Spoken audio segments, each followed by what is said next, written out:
жият сега да няма. Ти готови се разсъжда. Ти подигна ръката и тръгвате. Оп!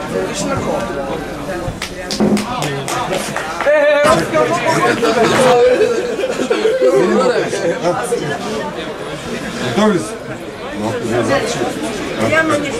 Мога да дигна ръката. Готови ли си? Дигна ръката, всичко е 6. Оп! Спокойно фани се, чакам, спокойно, държите се.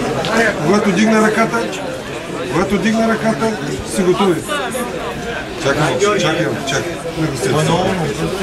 Няма, аз гледам тук да знае, подигнете ли, минем по-нататък, бе. Ще по-удобно, бе. Така не ти удобно. Така. Да, бе, спокойно, аз ще ме се. Не трибера, не е толкова студено. Не съм държа, аз гледам тук работа. Така, добре ли? Вие готови ли сте? Оп!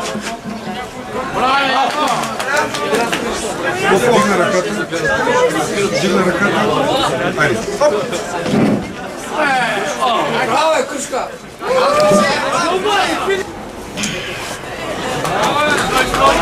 Добре, брати, как се бяха? Как се казва? Орихте! Махтал е смока с нощта. Има сила. Не отиде. Няма ги избяга къде нататък. Как бе, те до сега стояха? Не, сега ги избяга. Ей, Гриша, участник, Гриша, пели малко повече. Не отиде, къде? Няма бе, сега ги избяга къде нататък. Ще издисна лодката.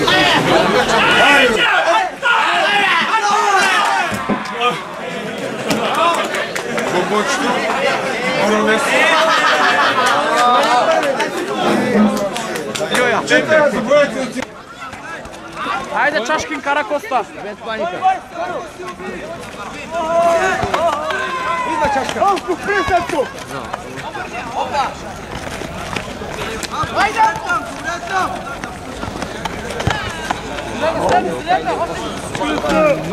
Hep si deli taç oldu. Hepsi sınırı. Ona topayla mı diye? Чашка да иде онара, винаги загрявайте сега после няма да му навън тук.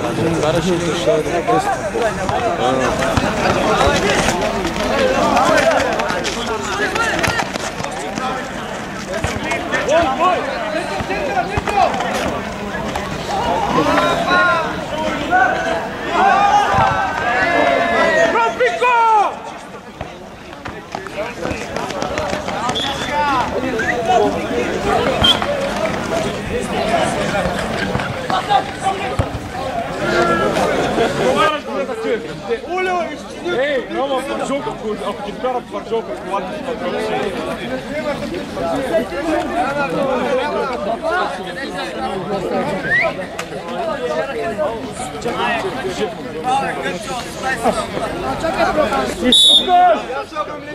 Браво!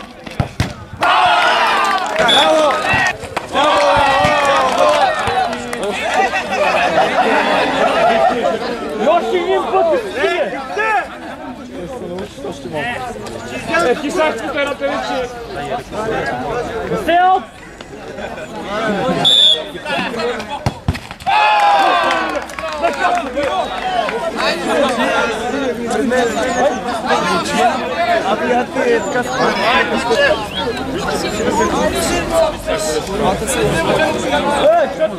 Тая курчак, тая.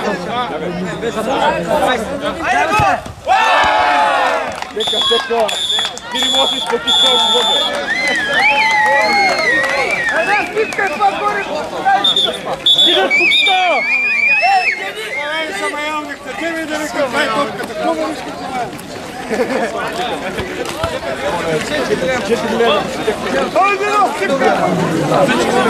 А купите що ни им дадахте? За кой снимате?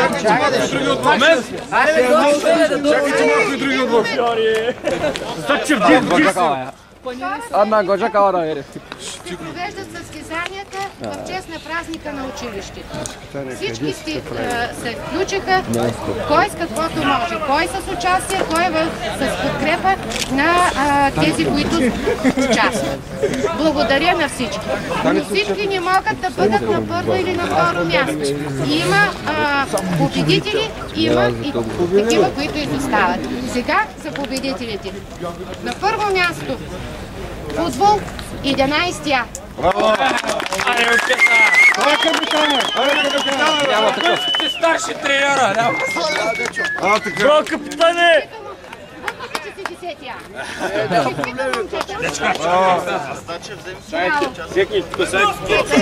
Вземете и топ. Те са вече вторите. Това са вторите. Така.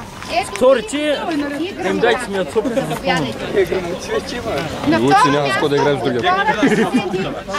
Браво, чета. Може да губи, не може да побеждава. Това да го знаете. Ако гледаш... Дърпане беше... Аз ги бъда. първо място, канадска борба. Кемал Селим. Браво!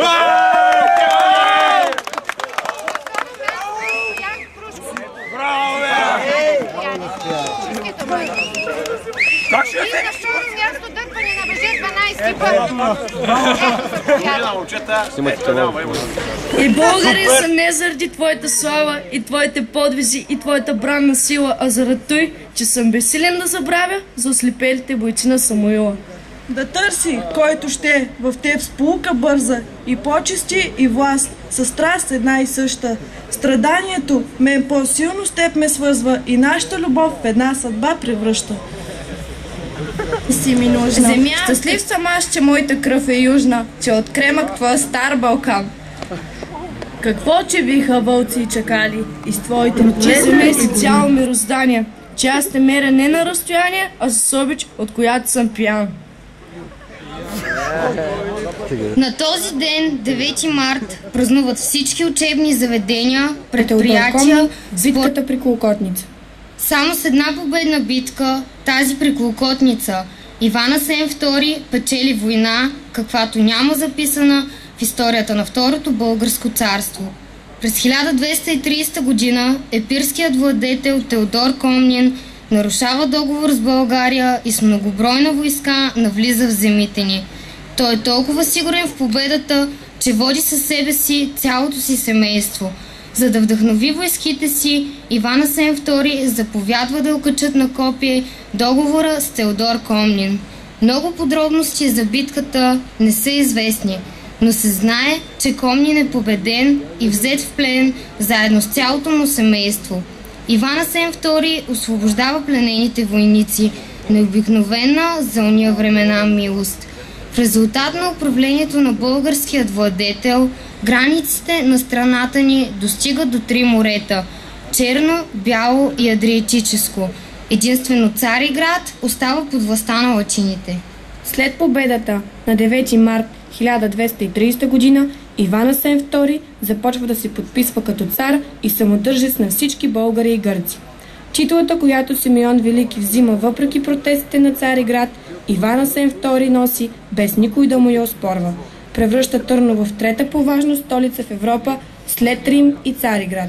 През 1235 година възстановява българската патриаршия, предоставя щедри дарения на църкви и манастири. При Иван Асен II България изживява икономически подем и за първи път се секат златни монети, които по тегловия стандарт надвишават значително златните емисии на съседните владетели. Управлението на Иван Асен II е свързано с средновековната история на Асеновград. През 1231 година великият владетел дава нареждане аромат на пролетта и прегръдката на Балкана. Тя е там, като символ на българския дух, ден и нощ, векове наред, и всеки поглед към нея ни напомня нашата преданост и неотменим дълг към България. Най-ранните археологически находки датират от 5-4 век преди Христа, когато траките, оценили непристъпността на терена, построяват укрепление тук. Районът на крепостта е обитаван и през римската и ранно-византийската епоха. През 9 век тя е основно преустроена, за да осигури северните граници на Византия. Първоначално крепостта през средновековието е носила името Петрич, на гръцки скала камък. По времето на Третия кръстоносен поход е превзета от кръстоносците. Асеновата крепост претърпява няколко строителни периода, като най-значителен е този от 1230-1231 година, дело на цар Иван Асен II.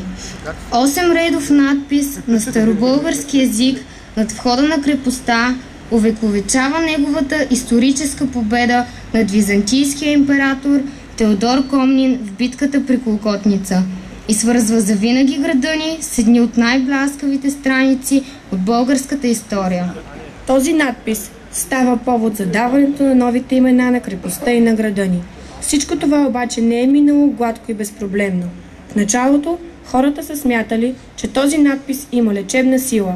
Надписът не е бил разчетен и тук са се стичали хора с различни проблеми, за да се докоснат до магическата му сила и да получат изцеление. През юли 1883 година, след като става ясно, че надписът на крепостта край града е свързан пряко с българската история и българското минало по този край, по нареждане на тогавашния кмет Каркомана Атанас Епитропо, същия е унищожен. Но през 1890 под научното ръководство на професор Васил Златарски. На 11 май 1900 година, по случай празника на славянските просветители Кирил и Методий, възобновеният надпис бива тържествено открит. Въпреки дъждовното време, пътят от града до крепостта е бил препълнен от народ. Вероятно от този ден е започнало да се говори за града на Асен или Асеновият град, като тези имена са се срещали успоредно с името Станимака. След митинг и подписка на хиляди жители от града обаче, през 1934 година е издаден указ за официалното време на Чула.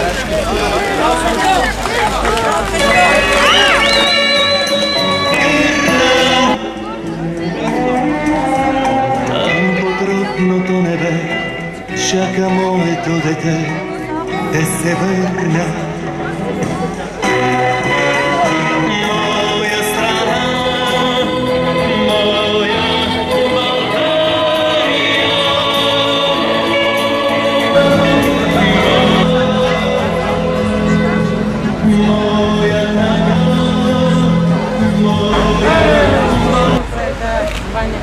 Чакай аз да я снимам.